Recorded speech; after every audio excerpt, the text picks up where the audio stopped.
Oh my. Look who it is. Great one. Call me old. Oh, pardon me.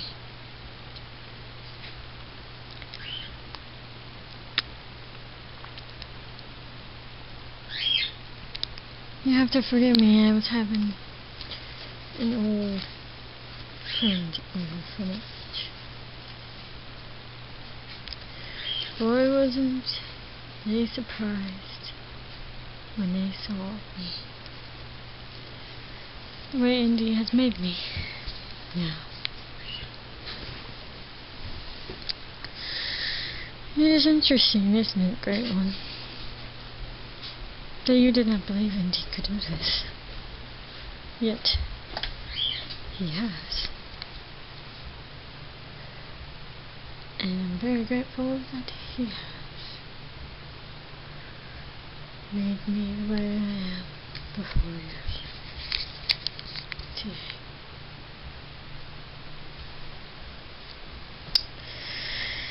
That being said, Great One, this is not a video for you.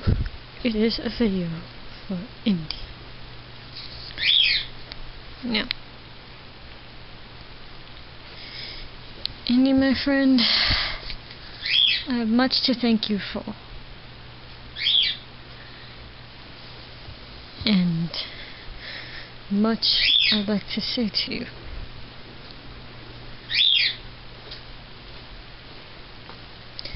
You see,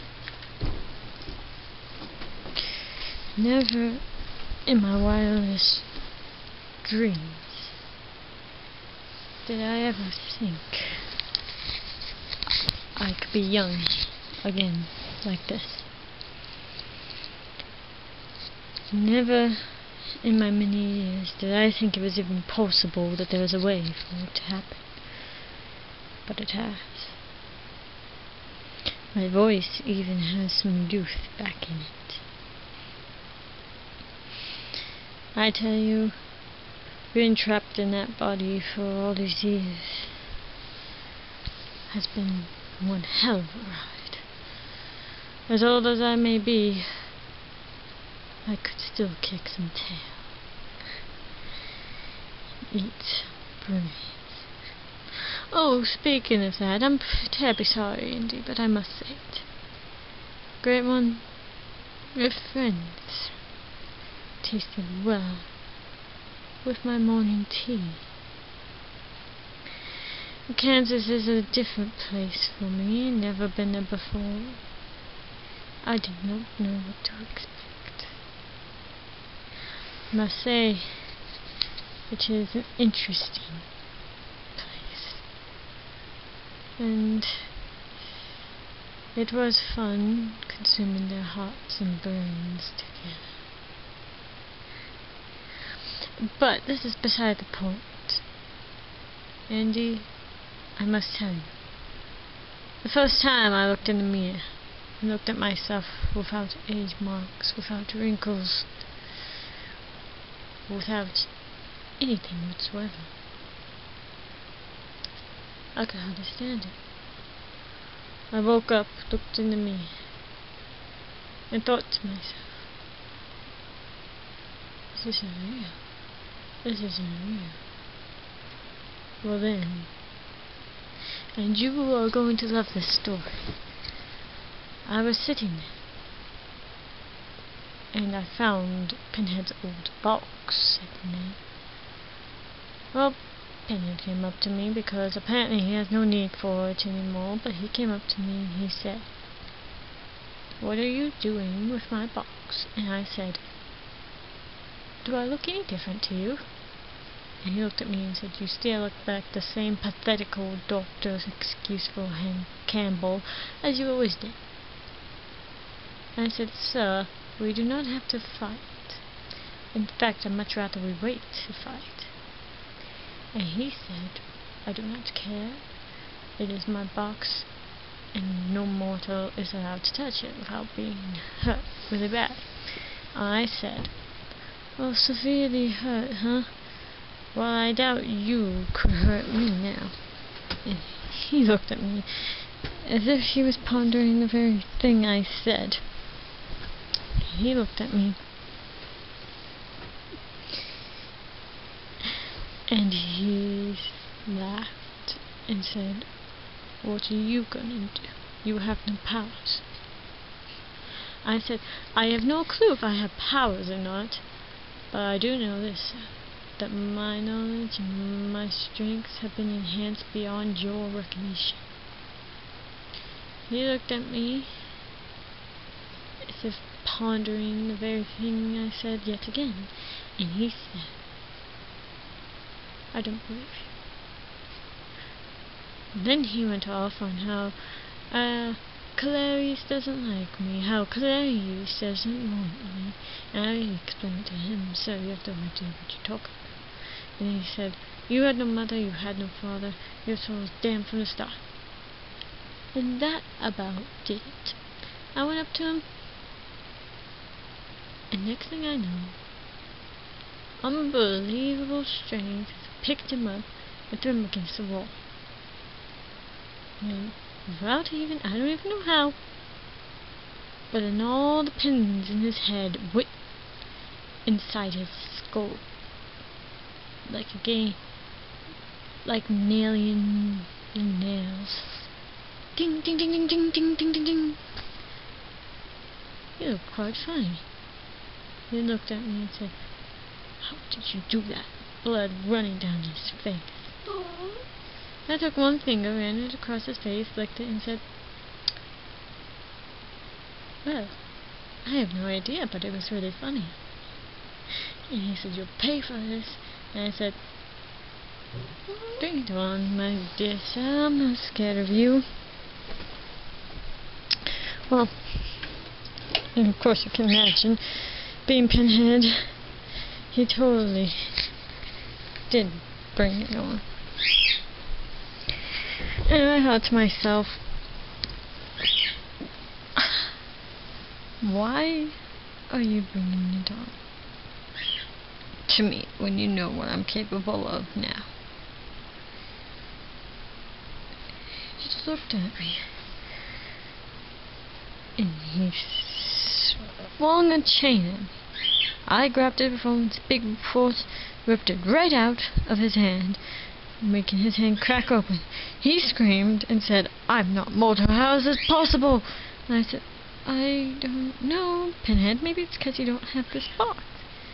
And he said, "Give me that right this instant." I said, "Sir, a coward who needs a box to survive is a coward indeed.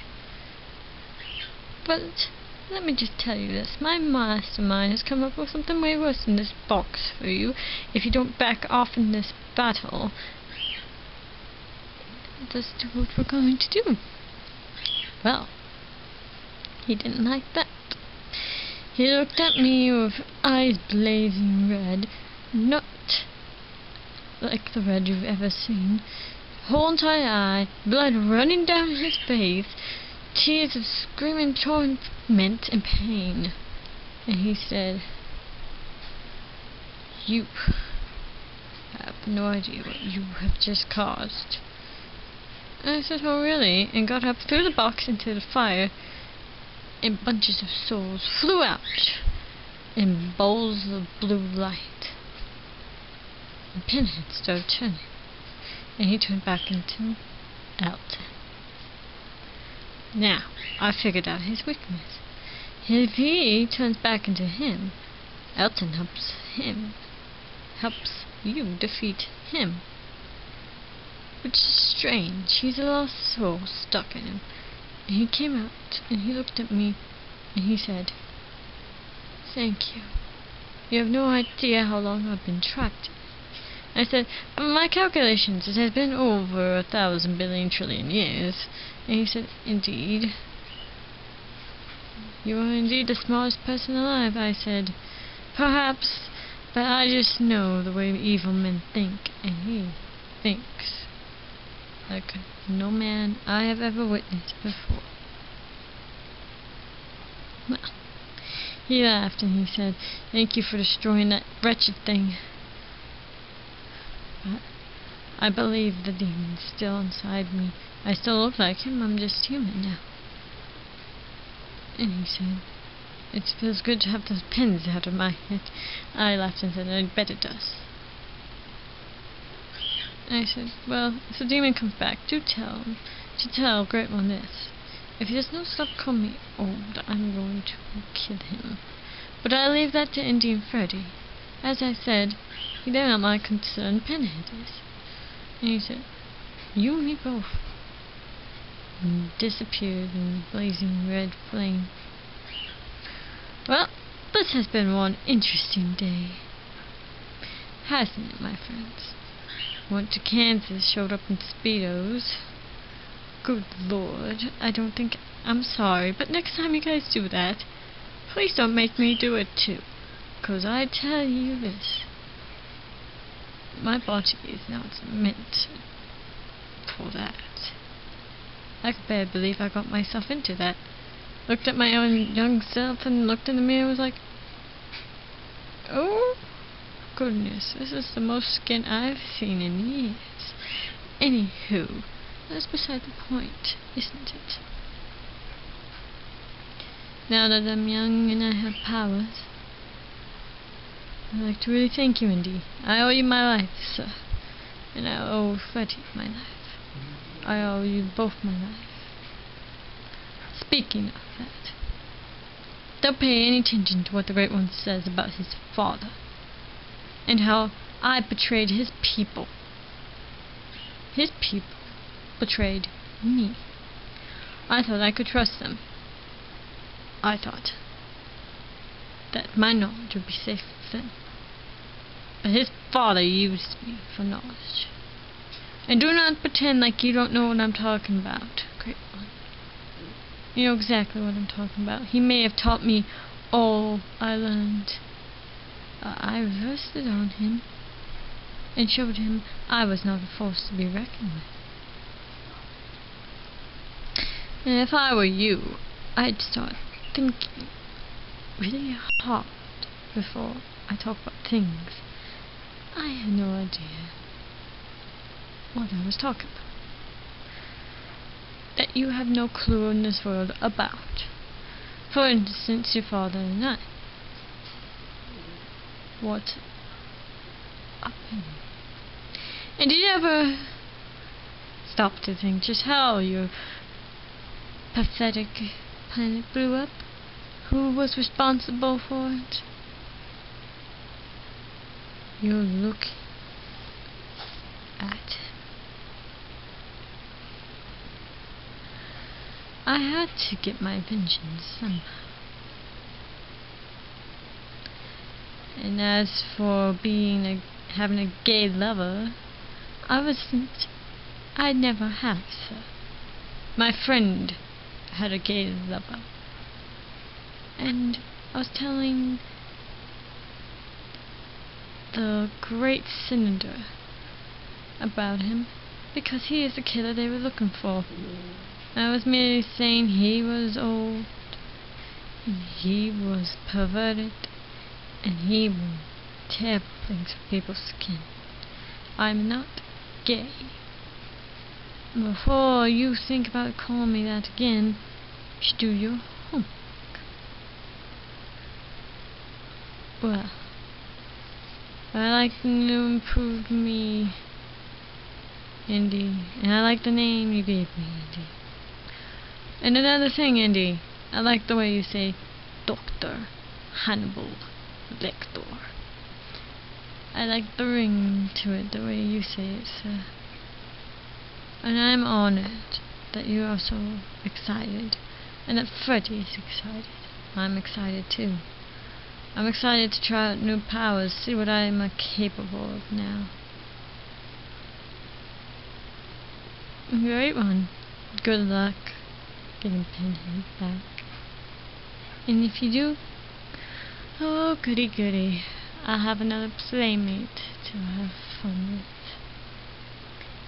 He thinks he can cause me pain. I have no weaknesses, if you have not noticed so.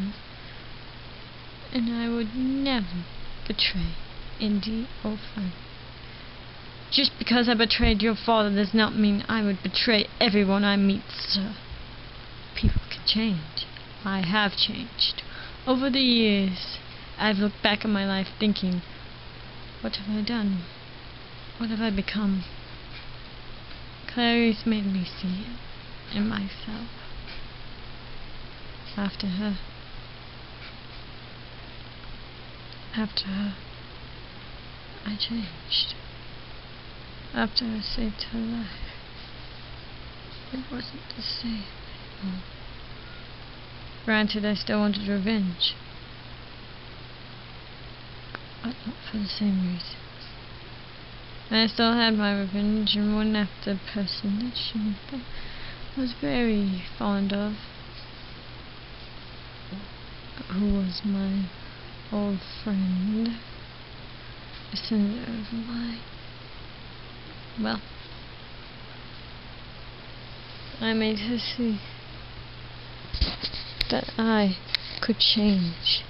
She thought she understood how I could change, but she cannot. Great one, you do not know me, sir. My movies leave out a lot of things that you'll never understand. The untold stories. Your father made it seem like it was all me, when it was him as well. And your mother did nothing to stop me. And she knew very well what I was going to do. Well, that's enough of you. Back to Indy. Thank you, Indy. I see you are raging mad and about ready to go insane if you have not already. And the Great One seems to take it without even thinking, and come back with something worse. He does a lot of talking, sir, but can his actions speak louder than his words, is my question. Like Indy, I know your actions speak louder than your words. I've seen it. Firsthand today. And I thank you again for granting me powers. I have much still to learn about him. I only have a minute. I'm going to meet Clarice, show her the way I look now. Knowing her from the expression on her face when she heard how young my voice was, she's gonna go, oh my God, Dr. Lecter, what have you done to your son? I'm gonna say, do you like it, Clarice? I thought you might. And to my usual tormenting and teasing about her being unfit for her job. Thank you so much, Indy. I cannot thank you enough. Till next time we meet, Great One. Let me just say, you better tell Pinhead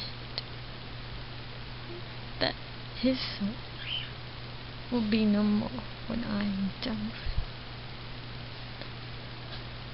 Till we meet again, my friends. And I'll see you soon, Indy and Freddy. Till we meet again. Cheers.